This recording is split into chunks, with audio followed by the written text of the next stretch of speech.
Next up on the list is the Anthros V2. So this is going to be a change mostly in the backrest and in the seat, which I think are two significant changes, especially for comfort specifically. They actually widened and lengthened the seat out, flattened it too, so it's not quite so contoured. Still has those nice cutouts underneath the seat, which give you a lot of comfort and support where it doesn't feel like you're bottoming out, and they actually made these pads a little bit bigger. I like that because they were really kind of pokey almost before, where it didn't feel like a full back. So I really like the chair. One thing I'd love to see to even get it up higher is going to be these arm pads. I still don't love the shape on this. I'd like to see them flattened out a little bit more and just give you a little bit more usable space. My arms kind of slip off the sides. I'm not sure where the other guys are, but yeah, I'm an A on this.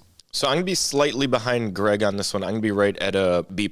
I think that it's a comfortable chair, definitely in the seat, and the backrest padding is comfortable for sure. I think that it's just missing on two key components for me personally, one seat depth adjustment and two back height adjustment. The position of the backrest kind of makes me have to hunch my back a little bit. I wish that I could adjust the height just a tad bit, and I think it would feel a little bit more supportive. But in terms of the padding, super comfortable, and it does flex with you, so however you move, it will move with you, which I do really like. And then the seat is super unique. With those cutouts, the thick design, you're not going to find that on any other ergonomic chair, but I wish it did have seat depth adjustment so that I didn't have to use the pelvic support as my seat depth adjustment, and I could just use the chair the way that it's kind of meant to be used. I don't think that the arms are a huge detriment. I do think that they could be softer. The recline isn't my favorite compared to all the other high-end chairs, but I still think it's comfortable overall, so I'm going to be at a B+.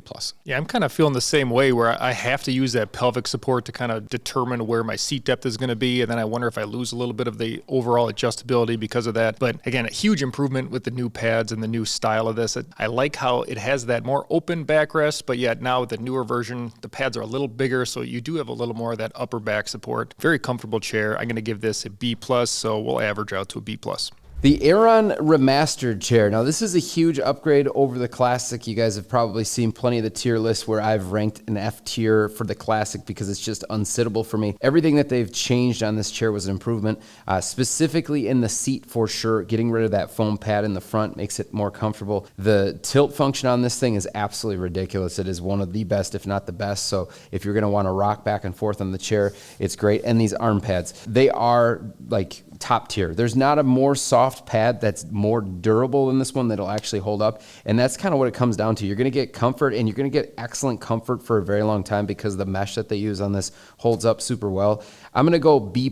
Yeah, the Aeron's a tough one for me just because there's things on it that I think it does better than any other chair on the market. So the recline, that harmonic tilt recline, is unbelievable. It's the most comfortable, smoothest action you're ever going to find on a recline. I absolutely love it. I really, really like the lumbar support on it as well. Really unique system, the Posture Fit SL, the best mesh that you can buy on the market. And then I do think the arms, like Greg said, are top tier. The adjustment ranges are massive, and the pads themselves are the most comfortable pads in the entire industry. The reason that I cannot push this to an A tier is because of the seat, and it still has that kind of like bucket style design. I'm going to be at a B+ on this one just because I think it does some things excellent. I just can't get it into A tier because of that seat frame. I've always kind of been the highest one on the Aeron, and I remain that way. I'm going to be at an A. I do agree with all these things where it basically is the best in class for so many different areas, whether it's the seat, the mesh, the lumbar. It's so good in all those areas. The one problem for me is I do wish I had a little more ability to sit in different seating positions, so that's why just that hard frame can be a problem for that. If I want to kick one foot up under the other or under my leg, you just can't do that because that hard frame is going to restrict that. But if I just want to focus and really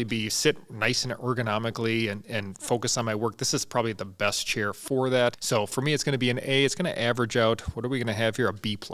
If you want to see how we rank all of the most popular chairs, head over to BTODtv to see our full office chair tier list. Click the link in the description.